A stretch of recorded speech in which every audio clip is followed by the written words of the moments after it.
کہ یہ کارپوریشنز حکومت کو مجبور کرتی ہیں کہ وہ مقامی طور پر پیدا ہونے والے خام مال کو استعمال کریں. اس طرح ملکی سطح پر ٹرانسفر پرائسنگ اور بیرونی زر مبادلہ میں کفایت ہوتی ہے. یعنی کہ وہ حکومت کو کہتی ہیں کہ حکومت کی جو فیکٹریز ہوتی ہیں، صنعتیں ہوتی ہیں، انڈر کام کر رہی ہوتی ہیں حکومت کے، یا ان جو ہماری ملٹی نیشنل کارپوریشنز ہوتی ہیں، کمپنیز ہوتی ہیں، ان کو مجبور کرتی ہیں حکومت، یعنی کہ ان کو مجبور کرے کہ وہ میزبان ملک سے ہی خام مال لیں تاکہ یہاں کے لوگوں کو بھی فائدہ ہو. پھر ہے وہ یہ تجویز کرتی ہیں کہ انہیں کارپوریشنز کو کاروبار کرنے کی اجازت دی جائے جو برآمدات کے بدل تیار کرے اور برآمدات کو بڑھانے میں مددگار ثابت ہو. ابھی جو ہم نے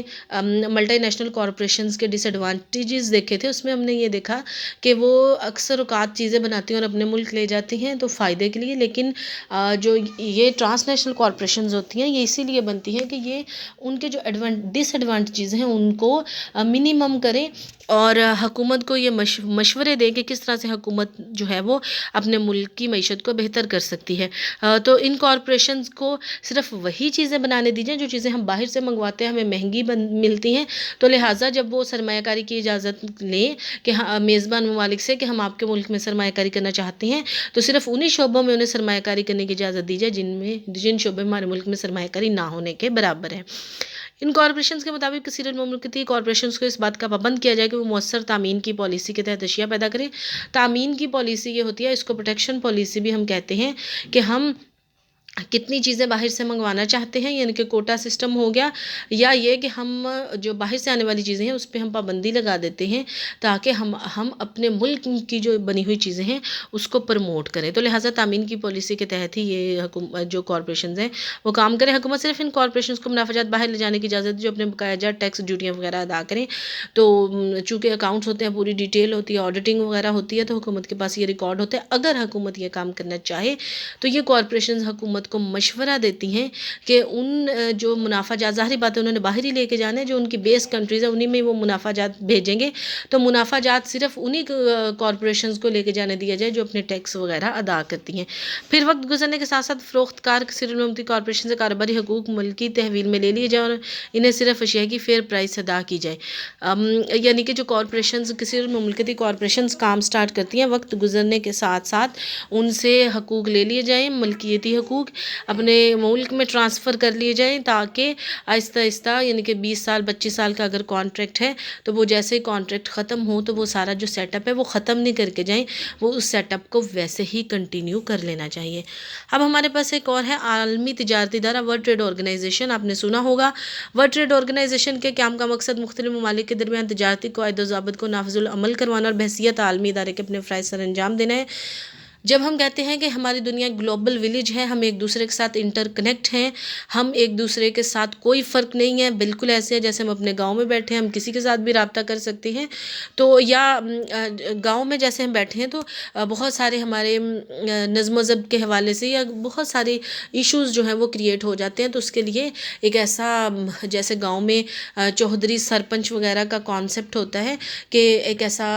ہونا چاہیے ادارہ یا لوگ ہونے چاہیے جو کہ ان تمام معاملات کو سلجھائیں. تو ایسے ہی جب لوگ تجارت کے لیے ایک دوسرے سے مربوط ہوتے ہیں، ممالک مربوط ہوتے ہیں، تو اس میں بہت سارے ایشوز کریٹ ہوتے ہیں، اور جو کہ ان ایشوز کو ریزولو کرنے کے لیے ورلڈ ٹریڈ آرگنائزیشن کا قیام 1 جنوری 1995 کو عمل میں لایا گیا. اور اس آرگنائزیشن میں دنیا کے تقریباً 148 ممالک شامل ہیں، اور اس کا مقصد جو تھا وہ یہی تھا کہ بین الاقوامی کارپوریشنز کے بے لگام ادارے کو کنٹرول کرنے کے لیے عمل میں لایا گیا. اجارہ داریاں ختم کی جائیں، جو قیمت ہے وہ صحیح سیٹ کی جائے، جو غریب ممالک ہیں ان کا استحصال نہ کیا جائے. اب ہم دیکھتے ہیں کہ اس جو ادارہ ہے، اب اس میں ہے کہ تجارتی معاملہ جس میں ہم کہتے ہیں گیٹ، اس کو کہتے ہیں GATT، یعنی کہ general agreement on tariff and trade طرز کا ایک عالمی ادارہ قائم کیا جائے. یعنی کہ ٹیرف اور ٹریڈ تجارت کو کہتے ہیں، ٹیرف وہ ٹیکس لگتا ہے، اس کو ٹیکس کو ٹائپ آف ٹیکس ہوتا ہے جو کہ ہم انٹرنیشنل ٹریڈ کرتے وقت اشیاء پر لگاتے ہیں، جو کہ اشیاء درآمد ہوتی ہیں یا برآمد ہوتی ہیں. تو وہ جو اس قسم کا ایک ادارہ قائم کیا گیا ہے، اور اس کی جو فرائض ہیں وہ درج ذیل ہیں کہ مختلف ممالک کے مابین تجارتی معاہدوں اور نسبت درآمد برآمد کو مؤثر بنایا جائے. اور اس کے بعد ہے تمام جو شریک ممالک کو بحث کے لیے مواقع فراہم کیے جائیں، ان کے جو تحفظات ہیں جو ان کے پوائنٹ آف ویو ہے ان کا سنا جائے. پھر تجارت میں شریک ممالک کے باہمی اختلافات کو دور کیا جائے. بین الاقوامی تجارتی پالیسیوں کی پاسداری کی جائے، یعنی کہ اس پہ عمل کیا جائے اور اس کو نگلیکٹ نہ کیا جائے. اور تجارت میں شامل ممالک کو ٹیکنالوجی اور فنی تربیت فراہم کی جائے. نارملی آپ دیکھتے ہیں سنتے ہیں کہ فلاں جو کمپنی ہے یا ایسے جو لوگ ہیں وہ جو ٹریننگ کے لیے باہر گئے تو وہ انہی جو ایسے ہی ادارے ہوتے ہیں ان کی انہی جو پالیسیز کی وجہ سے جو لوگ ہیں وہ ٹریننگ کے لیے باہر جاتے ہیں. اور تجارتی میدان میں موجود دیگر بین الاقوامی اداروں کے ساتھ مل کر تجارت کو فروغ دیا جائے. اب عالمی تجارتی ادارے کے فوائد کیا کیا؟ عالمی تجارتی ادارہ مختلف تجارتی ممالک کے درمیان امن اور سلامتی کا ضامن بنتا ہے. اور تجارت میں شریک ممالک کے درمیان اختلافاتی جو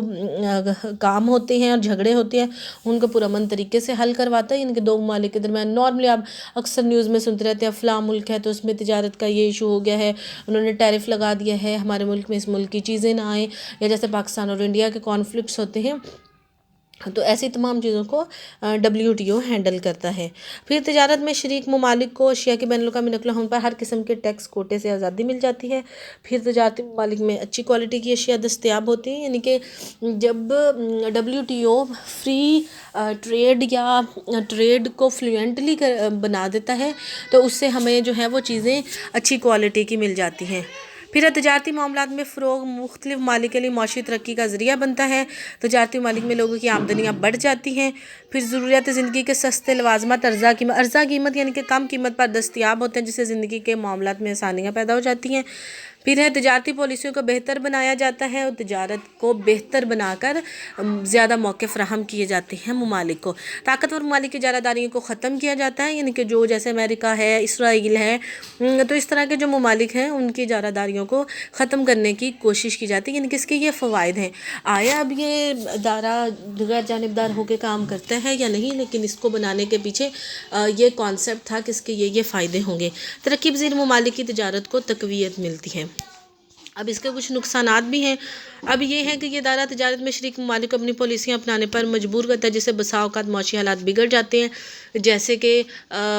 جن ممالک کا راج ہوتا ہے، جو بڑے اثر و رسوخ والے پاورفل کنٹریز ہوتے ہیں، وہ جو ہمارے ترقی پذیر جو ممالک ہیں، ڈیولپنگ کنٹریز ہیں، ان کو فورس کرتے ہیں کہ آپ اس طرح سے کریں. جیسے کہ پچھلے دنوں بہت زیادہ یہ چیز زبان زد عام تھی کہ پاکستان نے WTO سے، ورلڈ بینک سے اور قرض لیا ہے، تو ان کی یہ شرائط ہیں، آپ اپنی جو مہنگائی ہے اس میں اتنا اضافہ کر دیں. اور ایون کہ یہ بھی کہا گیا تھا کہ جو ہمارے سرکاری ملازمین ہیں ان کی پے میں بھی اضافہ نہ کیا جائے. مطلب وہ ایکچولی ایسے ڈائریکٹ تو نہیں کرتے، وہ بڑے اچھے انداز میں، بڑے دھوکہ دینے والے، ڈوج دینے والے انداز میں ہمیں بتاتے ہیں کہ آپ نے ہم سے جو قرض لیا ہے وہ کس طرح سے آپ ہمیں پے کر سکتے ہیں. ایکچولی وہ ہمیں وارن کر رہے ہوتے ہیں، وہ ہمیں راستے دکھا رہے ہوتے ہیں کہ آپ نے یہ کام کرنا ہے. تو لہٰذا انہوں نے کہا تھا کہ آپ ٹیکس زیادہ لگائیں، مہنگائی بڑھا دیں، اپنے سرکاری ملازمین کی جو تنخواہیں ہیں اس میں اضافہ نہ کریں. تو یہ ساری چیزیں پھر جو پالیسیز ہیں وہ ہمیں اپنانی پڑتی ہیں، کیونکہ ہم ان سے لے کے کھاتے ہیں. تجارتی اشیاء پر ٹیکس ختم کرنے سے ملکی زر مبادلہ کے ذخائر کم ہونا شروع ہو جاتے ہیں. جب ٹیکس نہیں ہوتا تو جو ترقی پذیر ممالک ہوتے ہیں یوزلی ان کی چیزیں سستی ہوتی ہیں، وہ خام مال زیادہ دیتے ہیں اور مشینری وغیرہ زیادہ امپورٹ کرتے ہیں، تو لہٰذا ان کے جو ملک کے زر مبادلہ کے ذخائر جو ہیں وہ کم ہونا شروع ہو جاتے ہیں. ملکی ذرائع کا غلط استعمال کیا جاتا ہے، جس سے ملک کی ترقی کی رفتار سست ہو جاتی ہے. جب ہمیں یہی نہیں پتہ چلتا، جب ہمیں ڈیڈ لائن دے دی جاتی ہے، جب ہمیں راستے دکھا دیے جاتے ہیں کہ آپ نے یہ کام کرنا ہے، تو جب ہم اس طرح سے اپنے ذرائع کا غیر ضروری استعمال کرتے ہیں، بہتر استعمال نہیں کرتے، غلط استعمال کرتے ہیں، تو پھر ہمارا ملک جو ہے وہ معاشی حالات سے بہت ابتر ہو جاتا ہے. نئی صنعتوں کے قیام میں رکاوٹیں پیدا ہو جاتی ہیں، کیونکہ غیر ملکی اشیاء کی موجودگی میں سرمایہ کاری رک جاتی ہے. جب غیر ملکی اشیاء بغیر کسی کوٹے، ٹیرف، ٹیکس کے ہمیں ملتی ہیں تو جو ملک ہے وہ ظاہری بات ہے اپنے ملک میں ایک پوری انڈسٹری کو سٹارٹ کرنا، سیٹ اپ اس کا، تو وہ جب سٹارٹ ہم کوئی بھی چیز کرتے ہیں تو وہ چیز مہنگی ملتی ہے. لیکن جب آہستہ آہستہ بہت سارے لوگ، بہت ساری صنعتیں، بہت ساری فرم میں اس چیز میں، اس کاروبار میں آنا شروع ہو جاتی ہیں، پھر مقابلہ شروع ہو جاتا ہے، بڑے پیمانے پر کام شروع ہو جاتا ہے. آپ نے فرسٹ ایئر میں دیکھا کہ پیمانہ کبیر اور پیمانہ صغیر والا، تو وہ پھر بہت زیادہ ہمیں کفایتیں ملنا شروع ہو جاتی ہیں. جب ہمیں بہت زیادہ ایکسٹرنیلٹیز ملتی ہیں تو اس سے چیزیں نارملی سستی بنتی ہیں. تو چونکہ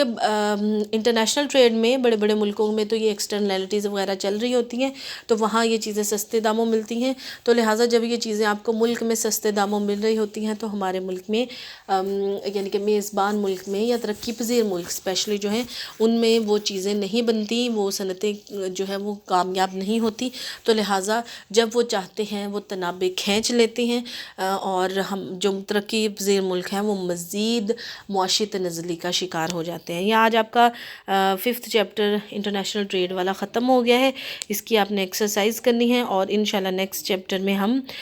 پاکستان کی معیشت کا جو تعارف ہے وہ کریں گے۔ اور یہ جو ہے ہمارے پاس اس کو ہم بہت زیادہ، ایک تو یہ بہت چھوٹا ہے اور اس میں اس کو اتنا ڈیپلی نہیں پڑھیں گے جس طرح سے ہم نے دوسرے چیپٹرز کو پڑھا ہے، تو اب انشاءاللہ ہم جو ہے وہ کوشش کریں گے کہ بھاگ بھاگ کے اپنا جو ہے وہ سلیبس کور کر لیں تاکہ آپ کے جو ٹیسٹس ہیں وہ ہو سکیں، اور آگے ہم